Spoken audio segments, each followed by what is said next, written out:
நான் குக்கரில் தான் சோறு வடிப்பேன், வைக்க மாட்டேன், சோறு வடிப்பேன்.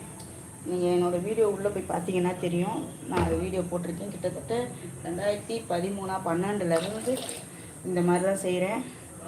10 நாள் கேஸ் அதிகமாக வருது. நீங்களும் ட்ரை பண்ணி பாருங்கள். என்னோடய வீடியோ உள்ளே போய் பார்த்தீங்கன்னா தெரியும். நான் டீட்டெயிலாக சொல்லியிருக்கேன். எவ்வளோ நம்ம பானையில் வடித்தா தண்ணி வச்சு தானே வடிப்போம். அந்த மாதிரி தான் குக்கரில் வச்சுருவேன்.